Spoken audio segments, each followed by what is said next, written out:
Mr. Nix, where were you on November 22nd, 1963? Standing on the corner of Maine and Houston. And did you take any pictures of the presidential limousine as it went through Dealey Plaza? Yes, I've taken pictures before and after, before the assassination and during the assassination. And you know, of course, that your pictures were eventually used by the government to determine where the limousine was when some of the shots were fired. Yes. And did you deliver a copy of your film to the federal government? Yes, I delivered a copy of my film to the federal government about December the 1st. About a little over a week after the assassination. Yes, my film got lost in the processing plant. Where is the original film? The original film belonged to United Press International. The government has a duplicate copy. And where is that duplicate copy? In the archives.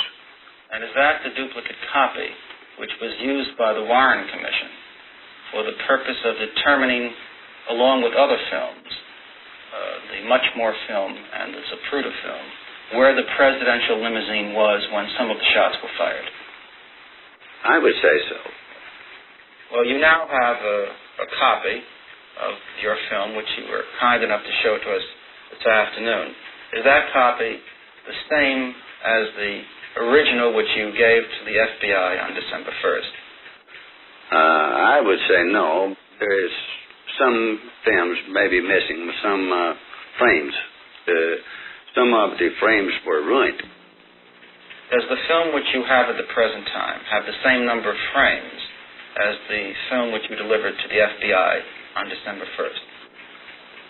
I would say no, but it's because of losing maybe a frame here and there. At the time the shots were fired, did you look at the book depository building? No. Did you think at that time that the shots came from the book depository building? No, I thought it came from a fence between the book depository and the railroad track. Does anyone else who you know or who you've spoken with also believe that the shots came from there? Most everyone thought it came from the fence behind the book depository. Did you have occasion to speak with Forrest Sorrells, who was, of course, a friend of yours, and the Secret Service agent in charge of Dallas that day? Yes, I did. Did he tell you where he thought the shots came from? He thought they were coming from the same place. Which is? Behind the fence. At the present time, where do you believe the shots came from? Well, they came from the book depository because there's proof that it did come from there. I see. This you've read in newspapers and you've read the report? Yes. I believe the Warren report. We are in the basement of the Terminal Annex building on the northeast corner of Dealey Plaza. We're here with Mr. J.C. Price, the engineer in charge of the building. Mr. Price, where were you at the time that the presidential motorcade drove through Dealey Plaza? Well, I went up to the roof and where I could get a better view of the cabin. Is this where you were sitting on November 22nd, Mr. Price? Yes, sir. Right here? Right here on this spot. And where did you think you heard the shots come from? From behind the overpass over there, triple overpass.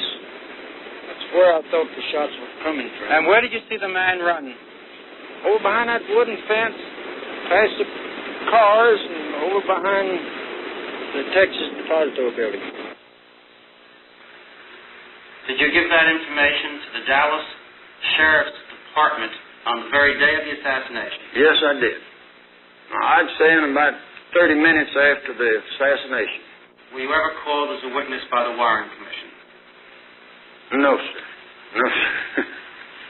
I show you this map published by the Warren Commission of the Dealey Plaza area and ask you if you would mark on it where you thought the shots came from. Yes. Yes, sir. That's just behind the wooden fence where it joins the overpass. Is that correct? That is correct. We're now here more than 2 years after the assassination. Now, where do you think the shots came from on November 22nd? Well, I can't be sure. It seems that from all information that's been gathered that the shots came from the Texas Boat Depository, but I can't hardly believe that. Although I never did look over there at the building, but really I think the shots came from that direction. It seems that everything pointed to that fact that they came from the book depository building, but I can't buy that right now. That's about it. May I have your name, please, sir? Bill Newman. Billy, tell me what you saw and what you felt. What happened to you? We just come from left field after seeing the President and the First Lady, and we were just in front of the triple underpass on Elm Street, and we're at the edge of the curve, getting ready to wave at the President. So You were down under the viaduct, so to speak, weren't you? we were halfway in between On the grass, triple underpass. We were at the curve when the incident happened. But the President's car was some 50 feet still yet. In front of us coming towards us, and we heard the first shot, and the President, I don't know who was hit first, but the President jumped up in his seat. And then as the car got directly in front of us, well, a gunshot apparently from behind us hit the President in the side of the temple. Do you think the first gunshot came from behind you, too?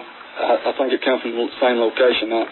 Apparently back up on the mall, I don't know what you call it. Do you think the shot came from up on top of the viaduct toward the President? Is that correct? Yes, sir. Not on the viaduct itself, but up on top of the hill, a little mound of ground there, the garden. Mr. Brim, where were you on November 22nd, 1963? I had taken my 5-year-old son downtown to see the presidential parade. This is a picture taken by Mr. Nix of the limousine at the time the shots were fired. Do you see yourself and your boy in that picture? Yes, sir, this is myself and this is my son. On this frame here where the first shot hit the President, I would say that he was possibly 30 feet away when the first bullet struck, moved a little closer, and was possibly 20 to 25 feet away when the second bullet hit. Did you see the effect of the bullets upon the President? When the second bullet hit, there was the hair seemed to go flying. It was very definite then that he was struck in the head with the second bullet. And, yes, sir, I very definitely saw effects of the second bullet.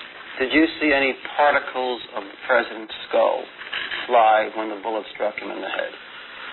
I saw a piece fly over, in the area of the curb where I was standing. And in which direction did that fly?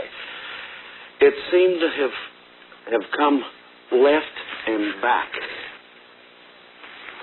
In other words, the skull particle flew to the left and to the rear of the presidential limousine. Sir, whatever it was that I saw did fall both in that direction and over into the curb there. You were a ranger during the war, correct? Yes, sir, I was a ranger during the war.